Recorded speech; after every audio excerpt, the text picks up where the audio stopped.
સરસ્વતી માધ્યમિક કન્યા વિદ્યા મંદિર નવા થોરાડા રાજકોટમાં આપનું હાર્દિક સ્વાગત છે.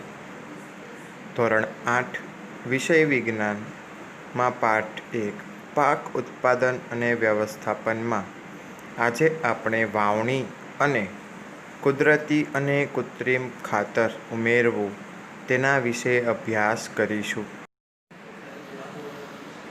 1.4 વાવણી. વાવણી છે એ પાક ઉત્પાદનનો સૌથી મહત્ત્વનો તબક્કો છે. એટલે કે વાવણી કરવી હોય એ પાક ઉત્પાદન માટે સૌથી પહેલું પગથિયું છે. વાવણી પહેલાં સારી ગુણવત્તાવાળા બીજની પસંદગી કરવામાં આવે છે.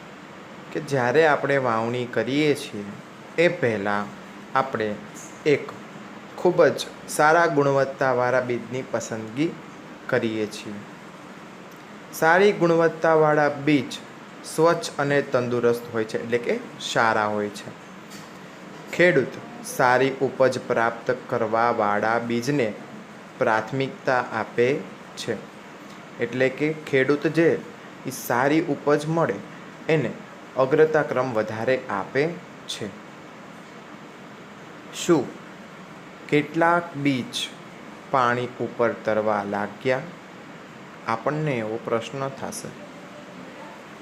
જે બીજ પાણીમાં તળિયે બેસી જાય છે તે હલકા હોય છે કે ભારે? ક્ષતિગ્રસ્ત બીજ પોલા થઈ જાય છે અને તેના કારણે હલકા થઈ જાય છે એટલે તે પાણી પર તરવા લાગે છે. બીજ પાણી ઉપર શા માટે તળે? કારણ કે તે પોતે હલકા હોય છે અને એ જલ્દીથી પોલા થઈ જાય છે એટલે પાણી ઉપર તરવા લાગે છે. સારા બીજને ક્ષતિગ્રસ્ત બીજથી અલગ કરવાની આ એક રીત સારી છે. કે સ્વસ્થ બીજ હોય, બરાબર, ક્ષતિગ્રસ્ત બીજ એટલે સારા. વાવણી પહેલાં બીજ રોપવાના ઓજારો વિશે જાણવું આવશ્યક છે. કે બીજ કઈ રીતના રોપી શકાય એ વાવણી પહેલાં આપણને ખબર હોવી જોઈએ. પરંપરાગત ઓજાર. પરંપરાગત રીતે બીજની વાવણી કરવા માટે વપરામાં આવતું ઓજાર ગળણી આકારનું હોય છે કે જે આપણે નીચેના ચિત્રમાં જોઈ શકીએ છીએ. બીજને ગળણીની અંદર નાખવાથી તે ધારદાર અણીવાળા છેડાયુક્ત 2 કે 3 પાઇપમાંથી પસાર થાય છે. એટલે ચિત્રમાં એ પણ જોઈ શકો છો કે નીચેની બાજુ ગળણીની અંદર દાણા નાખવાથી નીચેની બાજુ દાણા જશે, પહોંચશે અને એ અણીદાર ધારથી એ દાણા જમીનને ઊંડે સુધી પહોંચી શકશે અને આ છેડાઓ માટીમાં ખૂંપી ત્યાં બીજાને સ્થાપન કરે છે. એટલે કે એના દાણાઓ જે છે એ શું થશે તો કે જમીનની અંદર પડશે અને જમીનની અંદર આ ખૂંપી વડે અંદર પહોંચશે. હવે આવે છે વાવણીઓ. વાવણીઓ એટલે તો આપણને ઉપર ચિત્રમાં દેખાય છે કે આજના જમાનાની અંદર ટ્રેક્ટર દ્વારા સંચાલિત વાવણીઓ સીડ ડ્રીલ આકૃતિ 1.2 નો ઉપયોગ થાય છે. તો કે ટ્રેક્ટરની પાછળ વાવણિયા નામનું ઓજાર લગાડવામાં આવે છે. તેના દ્વારા બીજમાં સમાન અંતર તેમજ ઊંડાઈ બની રહે છે. સાથે સુનિશ્ચિત કરવાનું છે કે રોપણી પછી બીજ માટી દ્વારા ઢંકાયેલું રહે. એટલે કે સાથે સાથે બીજ છે એ પણ ઢંકાયેલું રહે છે. શેમાં? તો કે વાવણિયાની અંદર. એનાથી પક્ષીઓ દ્વારા બીજને થતું નુકસાન અટકાવી શકાય છે. સીડ ડ્રીલ દ્વારા રોપણી કરવાથી સમય અને મહેનત બંનેનો બચાવ થાય છે. તો કે સીડ ડ્રીલ દ્વારા આપણે જ્યારે રોપણી કરીએ ત્યારે આપણો સમય અને આપણે જે મહેનતથી કામ લઈએ છીએ એનો ઘણો ખરો બચાવ થાય છે. 2 છોડની વચ્ચે થતી ગીચતાને રોકવા માટે બીજની વચ્ચે આવશ્યક અંતર હોવું અત્યંત મહત્ત્વપૂર્ણ છે કે બે છોડની વચ્ચે આપણે જોઈ શકીએ છીએ ચિત્રની અંદર કે ભાઈ વચ્ચે બે છોડની વચ્ચે સમાન અંતર રહેવું જોઈએ કે જ્યાં આપણે ત્રીજો છોડ ઉગાડીએ છીએ. એમ બંને છોડની વચ્ચે જો અંતર રહેશે તો પાક છે એનું ઉત્પાદન ખૂબ જ સારા પ્રમાણમાં થશે. એનાથી છોડને સૂર્યનો પ્રકાશ, પોષક તત્વો તેમજ પાણી આ 3 વસ્તુ પૂરતા પ્રમાણમાં પ્રાપ્ત થાય છે. એટલે કે સૂર્યનો પ્રકાશ છે, પોષક તત્વો છે અને પૂરતા પ્રમાણમાં પાણી છે એને પ્રાપ્ત થાય. શા માટે? તો કે એને થોડા અંતરે ઉગાડવામાં આવે એટલા માટે. અત્યંત ગીચતાપણું રોકવા માટે કેટલાક છોડને દૂર કરી દેવામાં આવે છે. હવે કુદરતી અને કૃત્રિમ ખાતર ઉમેરવું એના વિશે અભ્યાસ કરીશું. વનસ્પતિના તંદુરસ્ત વિકાસ માટે પોષક દ્રવ્ય સ્વરૂપે જે પદાર્થોને માટીમાં ઉમેરવામાં આવે છે તેને કુદરતી ખાતર અને કૃત્રિમ ખાતર કહે છે. આમ જોવા જઈએ તો કુદરતી અને કૃત્રિમ ખાતર બંને અલગ કે જે પશુ પ્રાણીઓના મળમૂત્ર દ્વારા જે ખાતર ઉમેરવામાં આવતું હોય એને કુદરતી ખાતર કહેવાય અને કૃત્રિમ ખાતર એટલે કે અમુક લિક્વિડ અથવા નાખવામાં આવે એને કૃત્રિમ ખાતર કહેવામાં આવે છે. ભૂમિ પાકને ખનિજ તત્વો પ્રદાન કરે છે જે પાકની વૃદ્ધિ માટે આવશ્યક છે.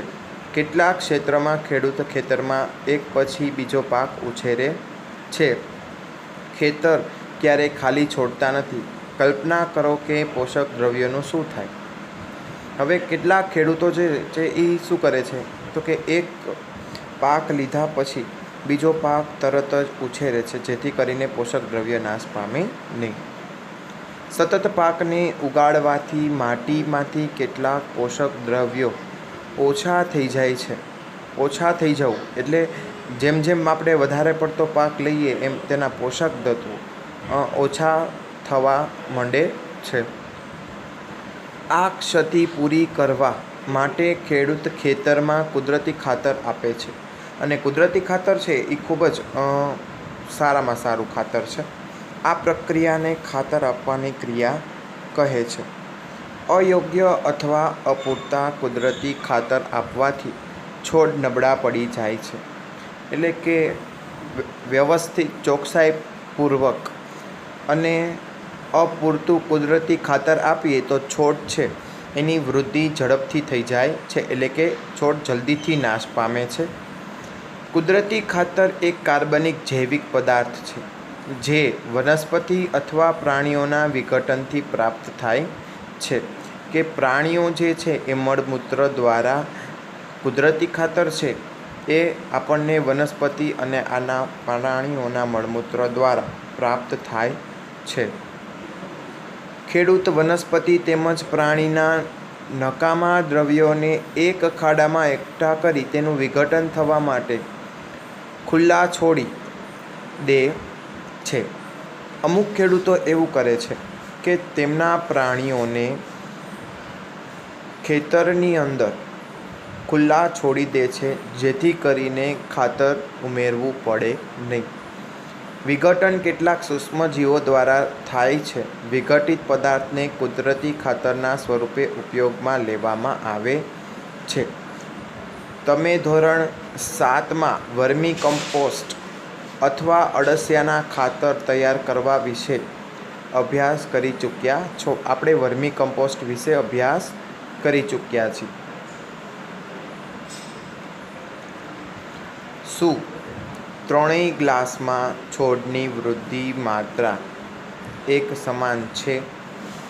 કયા ગ્લાસમાં છોડની વૃદ્ધિ સારી છે? કયા ગ્લાસમાં છોડની વૃદ્ધિ સૌથી ઝડપી છે? એ આપણે એક પ્રવૃત્તિ દ્વારા સમજવાનું છે.